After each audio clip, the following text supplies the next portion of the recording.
now in New Jersey. Powered by TAPinto. Brought to you by Lakeland Bank. Thanks for joining us this Friday, January 7th. I'm Kristina Behr. Many New Jerseyans woke up to several inches of snow this morning, making for a tricky commute.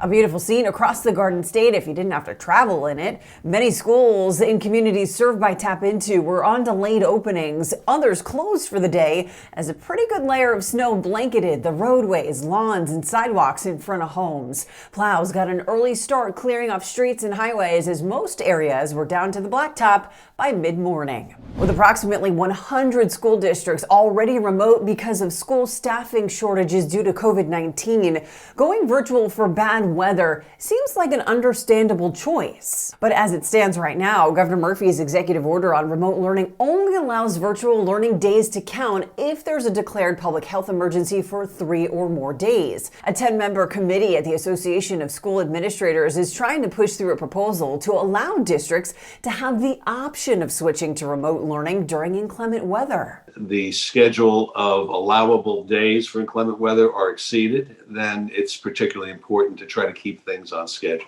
To check out more of our one-on-one interview and more state news, head to the News Around New Jersey section on TAPinto. In Newark, an Education Oversight Committee has been reactivated. As TAPinto Newark reports, the New York City Council is aiming to engage more residents and local officials in discussing matters that impact city schools. Various concerns have been raised, particularly in connection with virtual learning and the lack of resources for students.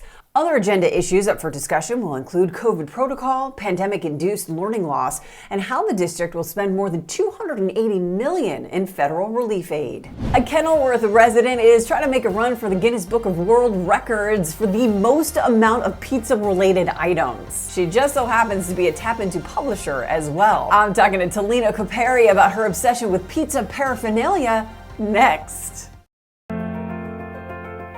The process of obtaining the PPP loan with Lakeland Bank was very smooth. I invested my entire life into this beauty bar. I have a beautiful space, and with the help of Lakeland, I was able to keep every single person in my team.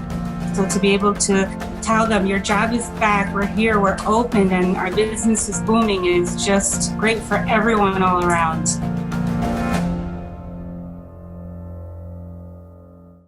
Welcome back. Any way you slice it, Talina Caperi is a pizza aficionado. I sat down with the Kenilworth resident and publisher about her run for the Guinness Book of World Records for most amount of pizza items related. How did your obsession with pizza start? Well, I've always loved pizza, and I've lived in a couple of different countries, and the one food that everyone agrees on will be pizza. I was pregnant and I couldn't really go anywhere. I was working from home, and I was like, I had this article on the man who won in 2011. I was like, I have all this pizza stuff.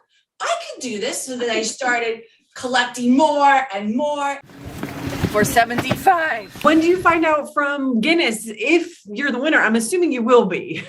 I assume so. I hope so. I won't find out for at least 3 months, because then you have like a caseworker actually, and they have to review my application, watch the video. If no one else decides to do this during the pandemic, I think I have a good chance at winning. What do you win if you do win? Just the accolades, or do you? Nothing. I thought it was funny. People are like, oh, so how much money do you win? I said, nothing. It's just fun. A Guinness Book World Record holder, and then in my garage, we are building a pizza museum. What is your favorite kind of pizza, and what is your favorite pizza joint? I couldn't really say that there's so much good pizza around here just in Kenilworth, but my favorite pizza actually, because I like meat, but I'm more vegetarian, is a vegetarian pizza that we have here. And instead of olives, I have them put tons of garlic on it. You are amazing. Solve this age-old debate for me though, before we go. Pineapple on pizza, yes or no? Yeah, I'm from California, and they would say yes, it's very popular, but I'm not a big pineapple girl. But it's to their own. I mean, I've seen people put a lot of weird stuff on pizza, so anything's possible. 672, the most collected pizza items, yay! For your local news 24/7, visit tapinto.net. Thanks for joining us. This has been Now in New Jersey, powered by TAPinto, sponsored by Lakeland Bank.